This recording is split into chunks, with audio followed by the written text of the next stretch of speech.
Fala família do Fogão, tudo bem com vocês? Sejam todos muito bem-vindos. Pessoal, que jogo que foi esse? Meu Deus do céu. Botafogo tem a sua terceira derrota com Renato Paiva. Pessoal, já a mídia já cai matando pra cima do treinador, porque será que ele é o técnico ideal para o Botafogo? Elenco tem, não é possível que só a saída de dois jogadores cair desse jeito, né, pessoal? Atual campeão da América e atual campeão do Brasil, né, pessoal? Bora acompanhar esse cortezinho que eu fiz aqui do canal ESPN. Vou deixando os créditos totais ao canal, pessoal, que a gente busca notícias e informações sempre atualizadas do Fogão, pessoal. Vou pedindo para você que deixa aquele like, que nos ajuda muito. Não é Pix, pessoal, é o like, que é de graça. Se possível, aquele comentário, que é de extrema importância para a gente também. Agora acompanha comigo esse vídeo, pessoal, esse cortezinho aqui que eu fiz para vocês acompanharem também. Bora pro vídeo. Aquela confiança enorme de que é o cara que vai dar certo. O Botafogo faz alguns tiros, alguns dão certo, outros não. No mercado de jogadores e também de treinador. Não é todo mundo que vai ser, o Luiz Castro deu certo. Depois olha como é que foi difícil a sucessão. Aí vem o Arthur Jorge. Aí não é assim, toda hora você vai escolher o cara vai chegar lá e a química vai funcionar, vai dar aquela liga maravilhosa. E acho que o Renato Paiva tá pagando por isso. Então, se as críticas são justas, eu tendo a achar que, normalmente, o torcedor ele tem um bom entendimento de futebol e, sobretudo, do clube que ele gosta. Então, se uma torcida começa a protestar muito contra um treinador, você pode questionar qual que é a razão, tal, mas às vezes não tem identificação. O Tite, eu cito o Tite no Flamengo, por exemplo. O Tite é um grande treinador, talvez seja ainda o mais preparado, o mais qualificado. Só que a torcida do Flamengo estava pedindo, não, a gente quer o Felipe Luiz. E, visivelmente, deu resultado, a troca era essa. Então, a torcida do Botafogo, talvez ainda, né, muito exigente depois dos títulos da Libertadores do Brasileiro, que é um trabalho de excelência, entendeu? Imagina que o Botafogo tem que ficar brigando só nas cabeças, só nas primeiras posições.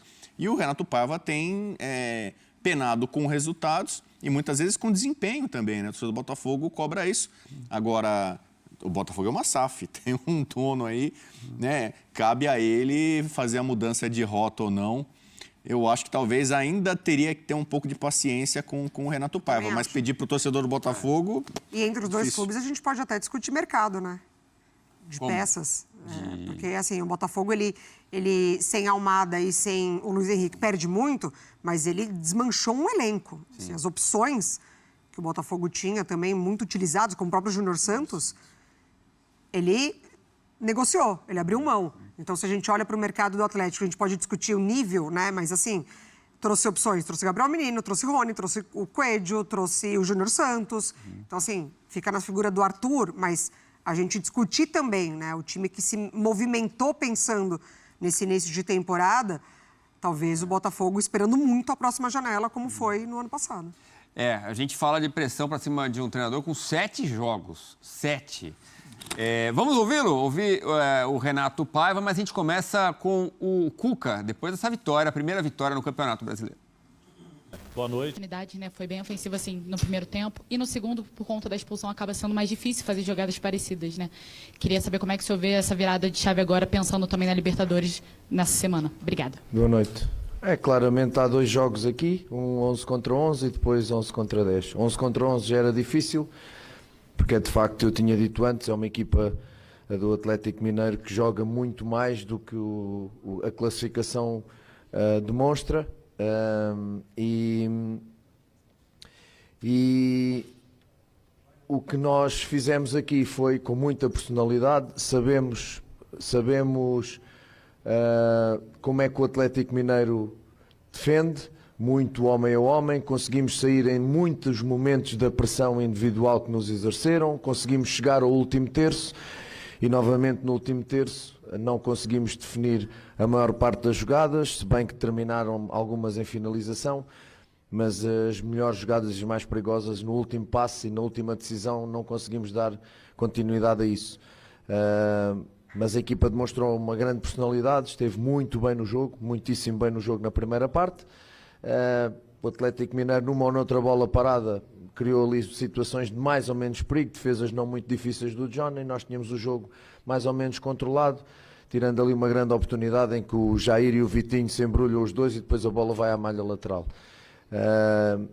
Depois, na segunda parte, acontece, até entramos bem, outra vez, a tentar chegar ao golo adversário e depois sofremos um golo, um escanteio na pequena área e, portanto, quando isto acontece, já é um golo que não podes receber um golo destes a este nível. E isto, obviamente, mexe com a equipa foi reagir atrás do resultado e depois ao lance da expulsão e acaba por ser muito mais difícil e depois aí é apostar num momento de transição, num momento de defender bem, controlar as vagas de ataque do Atlético Mineiro. Mesmo assim conseguimos chegar várias vezes à área adversária, mas não conseguimos finalizar. Acabamos por ser penalizados por um lance que eu acho que é um lance mais consentido do que conquistado, mas é o que é.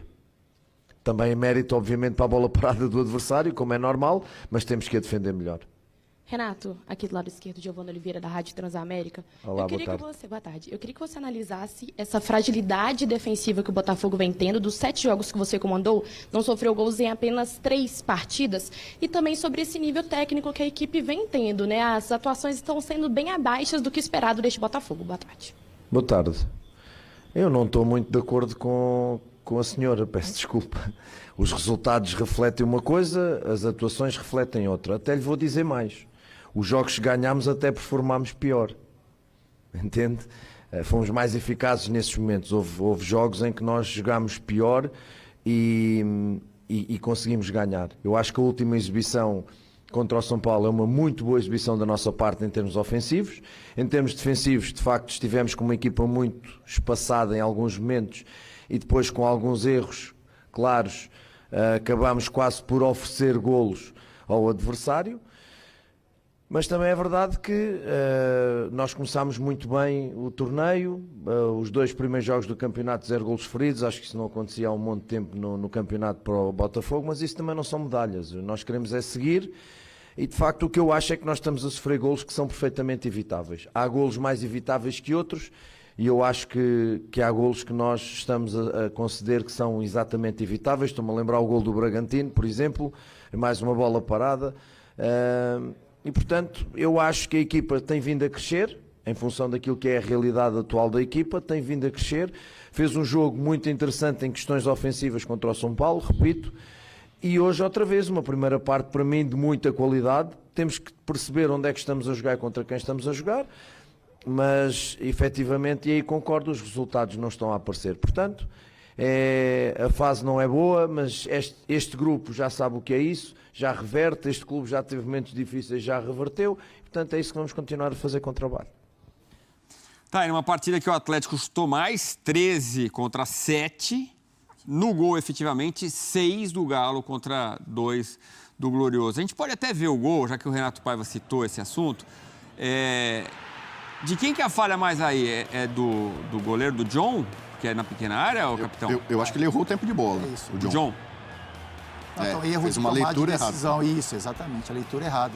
Ele tenta escapar um pouco na movimentação do Hulk, né? Que vê que o Hulk fica parado ali para distraí-lo um pouco. Tem uma movimentação de primeiro pau, né? Então, não sei se é o Leão que sai do primeiro pau. Tem um jogador do Atlético que ele sai do primeiro pau e corre para a entrada da pequena área. Ele ficou indeciso, É isso, né? aí acabou a tomar a decisão, acabou... Ele dá um passo para frente, Isso, para a trave direita, e depois, quando ele volta, já não exatamente. consegue alcançar a bola. O Lianco, Será que é o efeito Hulk e Lianco ali na frente isso, que fala, pô, os caras estão ali? E os caras são altos, né? Então, assim, quando você vê uma movimentação, né? Mas é por isso que o goleiro tem que ter essa tomar decisão, enfim, de você, a partir do momento que a bola parte, né? Porque assim, você até vê 2 jogadores do Botafogo fechando no Coelho. Sim. Né? Então, assim, não é que ele apareceu ali do nada e ninguém viu. Tinha ali uma certa cobertura ali, né? Mas é um erro Mas dele, é um assim, erro, é um erro do John. E pra Porque mim como tem o Bubu falou, se a bola vai direto pro gol, ele toma o gol olímpico, né? A bola tem uma outra direção, tem o jogador do Atlético que acaba fazendo o gol, mas é isso, assim. Tem uma coisa que é muito simples e muito básica. Só tem um jogador naquela área que pode usar as mãos, que é Isso, ele. exatamente. Né? Então, você imagina um goleiro hoje, quase todos têm 1,90 m, com os braços levantados. Bola na pequena área, um goleiro de alto nível Os tem que defensores mesmo interceptar essa dão a bola, pequena entendeu? área Uma pro bola goleiro. voando e E tal. o John é esse goleiro, né? Ele é um baita ele goleiro. é, Ele se mostrou no Botafogo um baita goleiro. Só que ele errou, Uma ele não bola. conseguiu chegar na bola. Ele fez uma leitura errada. Ele achou que a primeira ia pra Ele cá, achou que o voltou, cruzamento aí seria já... no primeiro Ele pau, ficou exatamente. indeciso. Agora, o Renato Paiva faz uma defesa do futebol, do Botafogo, falando de um jogo que empatou contra o São Paulo em casa e agora de uma derrota. Aí fica difícil também, né, Bubu? Porque, não, é claro, a gente está falando aqui, são 7 jogos, a gente tem que dar um tempo para o trabalho se desenvolver. Mas a gente tem que ver o Botafogo disputar. Os números mostram isso, que a vitória do Galo foi absolutamente E as justa. 2 finalizações certas só no primeiro tempo, tá? O segundo tempo, o Botafogo não existiu ali. No caso, o Paiva, eu acho que assim, ele identificou muito claramente qual que é o problema do Botafogo. O problema é defensivo. Falou, tomamos um gol de bola parada, evitável contra o Bragantino. Contra o São Paulo, fizemos um bom jogo ofensivamente, defensivamente não. E ele chamou esse gol aí de um gol mais consentido do que conquistado. De novo, ele está culpando a defesa, não precisa necessariamente ser o John, mas ele está apontando o dedo para a turma da defesa, o sistema defensivo. Estamos tomando gols que não deveríamos tomar. Né? Esse é um problema. Cabe a ele, não só os jogadores melhorarem, ele também precisa ajustar esse sistema defensivo. E eu acho legal esse choque cultural. Eu comentei muito nos últimos dias sobre o Memphis, né? O Fábio Luciano participou, né? Eu conheço muitos jogadores holandeses, né? E o Memphis causou uma certa estranheza para muita gente, da forma como ele falou, uma análise profunda tática do Corinthians, que parecia que ele estava condenando, pedindo a cabeça da Ramon Dias. E na Holanda é muito comum um jogador assim, ele é contestador. Ele se posiciona, ele não se contenta em ouvir uma instrução e simplesmente vai lá e... Não, eles questionam por que eu tenho que fazer isso? Por que o time não está fazendo dessa forma? Por que não está desempenhando? E o Renato Paiva fez uma coisa... Não sei se você sabe, Fabião, ele é um holandês da Vila Sônia. É um holandês nascido na Vila Sônia, mas é holandês. Mas a gente tem visto técnicos, sobretudo os portugueses, europeus de uma forma geral, mas assim, sobretudo os portugueses, são muito sincerões aqui. E aqui a gente criou uma certa redoma, né? Uma bolha assim, não pode falar mal de jogador, do próprio time, porque se destrói o vestiário, como é que vão ficar os jogadores? Então você imagina os jogadores do Botafogo, foram campeões lá com outros portugueses, né? Fizeram bem com outros portugueses. Agora vem um cara e está apontando o dedo para esse gol, para o gol tomado anterior, para os gols concedidos, né? Para as falhas defensivas, né? Será que isso vai incomodar o vestiário e tal? Eu acho que cada vez mais Mas a gente nunca vai é o lidar... melhor movimento, né? Então... Para elenco, assim. O que se diz é que é melhor falar em particular no vestiário e não na entrevista coletiva. O fala Mas até ele- com relação ele ao responde Memphis, isso. mas a gente olha de uma outra forma, né? Assim, tem coisas que devem ser faladas, lógico que sim, mas a portas fechadas, né? As observações, algumas delas. Essa é interessante, Pra porque blindagem essa é uma do elenco. cultura nossa. Mas eu É a entendo o cultura. Bubu, a cultura. Vamos talvez. lavar roupa Exatamente. suja em casa. Sim. A gente sabe que a gente está errando, que a gente está com problemas, não vamos falar em coletiva sobre isso. Isso só vai nos prejudicar. Os europeus, de uma forma geral, sobretudo os portugueses, não é nos ensinando nada sobre isso, mas é a cultura deles. Não à toa a gente gosta muito das coletivas deles, né? Perguntaram para o Porque Memphis eles assim, trazem coisas depois que da a gente tá vendo vitória também. do Corinthians com 2 gols do Memphis, ele respondeu sobre isso. Vocês fizeram umas perguntas para mim Exatamente. e vocês não querem que eu responda? Então, vocês querem que eu dê minha opinião. Vocês estão perguntando, esperando que eu dê. Na hora que eu dou minha opinião, aí vocês contestam? Peraí, eu não estou entendendo. E é a mesma coisa. Se alguém pergunta... qual é o motivo do Botafogo estar fazendo uma campanha ruim? Por que vocês estão acontecendo? E ele vai lá e dá a opinião dele? Não, é o que ele está... Ele está explicando demais os erros, não pode explicar tal. Não, a gente está perguntando e ele está respondendo. Né? E acho que cada vez mais a gente, com tantos técnicos estrangeiros, com jogadores estrangeiros cada vez em maior número, a gente vai lidar cada vez mais com esse sincericídio, entre aspas. Mas eu entendo que, de certa forma, aponta o dedo. Sim. Não, entende-se os dois lados, né? É cultura. O Bubu fala, a cultura deles é essa, de realmente serem questionadores, de mostrarem realmente o que está acontecendo, mas aí eu já carrego um pouco do vestiário, né? Do que o impacto disso tem. Por exemplo, a declaração do Memphis, bom ou ruim, na minha opinião, teve um impacto com relação à movimentação com o Ramon. A demissão dele. Acho que era algo que estava desenhado, mas acho que peso foi... 2. Eu acho que teve peso 2, porque foram muito sinceras e, na minha opinião, eram colocações que poderiam ser feitas dentro do vestiário, como do Renato também. É lógico que um lance como esse, por exemplo, todo mundo olha e percebe que tem uma falha defensiva, um erro de posicionamento, enfim. Mas o treinador, né, eu acho que para mim não é o melhor movimento sempre você vir e após uma falha, uma derrota, você apontar o dedo, por mais que você seja sincero. Porque a gente sabe que aqui A gente vive no Brasil, a gente acompanha o futebol brasileiro e a gente analisa o que é aqui. O peso no vestiário, ele tem um impacto. E existe formas de falar também, né? Claro que sim. O meio termo ali. Sim. Mas olha, faço convite já nessa quarta-feira. Também tem Botafogo aqui na ESPN contra os Estudiantes. Jogo complicado na Argentina. Quarta-feira, 9h30 da noite. Depois é Botafogo e Fluminense. O Botafogo precisa de bons resultados. Agora, não adianta o Renato falar que estamos jogando bem aqui, ali, temos uma boa produção ofensiva. Tá precisando de resultado, né? Tá precisando de resultado.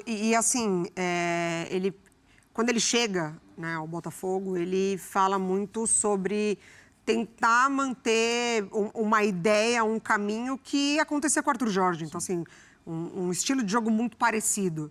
Né? O Botafogo, ele negociou muitos nomes, mas ele, dos seus titulares, ele permaneceu com uma base que te oferece esse jogo, que te ofereceu esse jogo. Então, a ideia dele, do que a gente viu contra o Palmeiras, inclusive, foi esse jogo do Botafogo, o jogo vertical, o jogo da intensidade, da velocidade. Mas eu acho que tá faltando esse equilíbrio.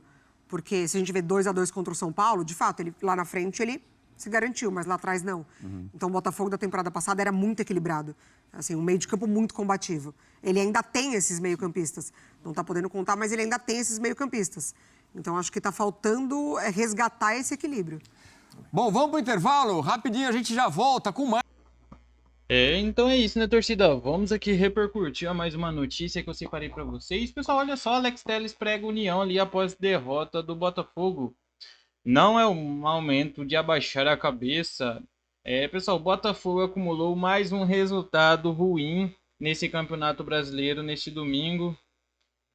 Pessoal, o Glorioso foi derrotado pelo Atlético Mineiro por 1-0 no Mineirão. E o jogo é válido, né, pessoal, pela quinta rodada da competição nacional. E o lateral esquerdo ali, Alex Telles, afirmou que o elenco precisa se unir para sair ali do momento complicado na temporada. Pessoal, o Botafogo passa a focar agora na Libertadores. Os alvinegros agora terão ali pela frente o Estudiantes da Argentina na quarta-feira. A bola vai rolar a partir das 21h30, horário de Brasília, no estádio Jorge Luiz Hirtz. Já pelo Campeonato Brasileiro, o próximo desafio do Glorioso será no sábado contra o Fluminense no estádio Newton Santos, clássico aí, né, pessoal, do Rio de Janeiro. É a palavra aqui que eu separei para vocês de Alex Telles. Abre aspas. Nós fugimos da responsabilidade. Não é o momento de desunir. O momento não é bom, mas temos ali que trabalhar para buscar agora a vitória na quarta-feira. Não é momento de abaixar a cabeça para ninguém. Fecha aspas, disse o jogador Alex Telles. Pessoal, trouxe para vocês aqui as notas saíram do elenco, né, pessoal? Todos abaixo da média. Pessoal. Nota do Botafogo, pessoal, 6.3. Melhor em campo aqui foi o Arthur com a nota 6.9. Do lado do Botafogo, tá, pessoal? Goleirão John, nota 6.8. Fitinho, 6.4. Jair, 6.6. Davi Ricardo, 5.1, que tomou um cartão vermelho, né, pessoal? Cuiabano, muito abaixo, 5.9. Savarino, 6.2. Marlon Freitas, 6.3. Gregory, 6.8. Matheus Martins, 6. Arthur, 6.9. Igor Jesus, 6.6. Mateu Ponte, que entrou no lugar de Vitinho, 6.6. Alex Telles, que entrou no lugar de Cuiabano, 6. Danilo, que entrou no lugar de Arthur, 6.4. Patrick de Paulo, que entrou no lugar de Marlon Freitas, não pontuou, que já entrou no finalzinho, né, pessoal? O melhor em campo, quem foi? Lianco, do Atlético Mineiro, nota 7.9, pessoal. A nota do Atlético, pessoal, foi 7.3. Bem acima ali do Botafogo. Então é isso, pessoal. Eu queria trazer para vocês. Se você chegou até aqui, deixe seu comentário. Se ainda não deixou seu like durante o vídeo, deixe seu like, que nos ajuda muito aí na plataforma, no engajamento do vídeo também. Pessoal, se ainda não é inscrito, já corre, já se inscreva, dá essa moral pra gente, se inscrever no canal, acione aquele sininho de notificações, porque assim que a gente postar algum vídeo, algum conteúdo, você já fica sempre atualizado de tudo que acontece aí com o Fogão. Fique com Deus e até a próxima notícia. Valeu, pessoal!